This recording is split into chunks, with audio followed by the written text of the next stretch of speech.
సరైన సాక్ష్యాలు లేకుండా విశాఖ మాజీ ఆర్డీఓ పి శ్రీలేఖ లీడర్ దినపత్రిక చీఫ్ ఎడిటర్ వివి రమణమూర్తిపై పెట్టిన క్రిమినల్ కేసును తక్షణమే మూసివేయాలని AP high court Visakha police commissioner Shankhabrata బాగ్చీని ఆదేశించింది. తనపై తప్పుడు కేసులు పెట్టి వేధించాలని చూడడం శ్రీలేఖకు అలవాటుగా మారిందని, మహారాణిపేట పోలీస్ స్టేషన్లో ఆమె పెట్టిన కేసు కూడా తప్పుడు కేసేనని, దీనిని రద్దు చేయాలని కోరుతూ రమణమూర్తి హైకోర్టులో పిటిషన్ దాఖలు చేశారు. ఈ పిటిషన్ను విచారించిన న్యాయమూర్తి జస్టిస్ వై లక్ష్మణరావు ఈ కేసు పూర్వాపరాలను పూర్తిగా పరిశీలించాక ఇది మూసివేయతగ్గ కేసుగా భావించారు.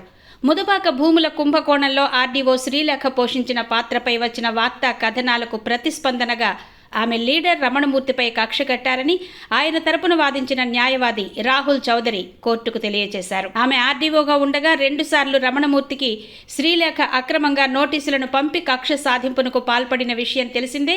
ఈ నేపథ్యంలో రాష్ట్రంలోని జర్నలిస్టు సంఘాలు శ్రీలేఖ కక్ష సాధింపు చర్యల్ని తీవ్రంగా ఖండించాయి. అనేక చోట్ల ఆమె చర్యలకు వ్యతిరేకంగా ధర్నాలు కూడా నిర్వహించారు. శ్రీలేఖపై చర్య తీసుకోవాలని ప్రభుత్వ ప్రధాన కార్యదర్శికి, సమాచార శాఖ మంత్రికి విజ్ఞాపనలు కూడా ఇవ్వడం జరిగింది. అయితే ఈ 2 సార్లు హైకోర్టు జోక్యం చేసుకుని శ్రీలేఖ ఇచ్చిన నోటీసులను రద్దు చేసింది. అయినప్పటికీ ఆమె కక్ష చల్లారలేదు. అత్యంత వివాదాస్పదురాలైన శ్రీలేఖను చివరకు ప్రభుత్వం విశాఖ నుంచి బదిలీ చేసి జీఏడీకి పంపింది.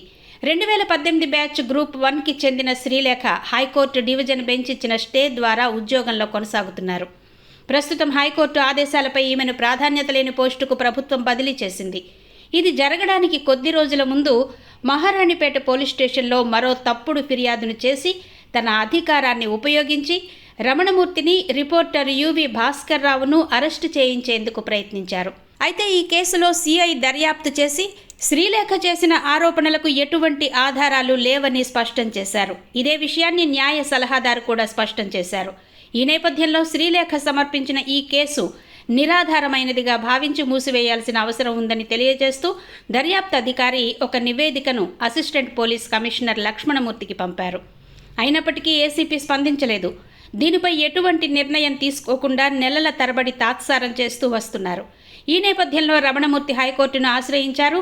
వాస్తవాలను పరిశీలించిన జస్టిస్ లక్ష్మణరావు విశాఖ పోలీస్ కమిషనర్కు తక్షణమే ఈ కేసును మూసివేయాలని విశాఖ సిపి బాగ్చీని ఆదేశించారు.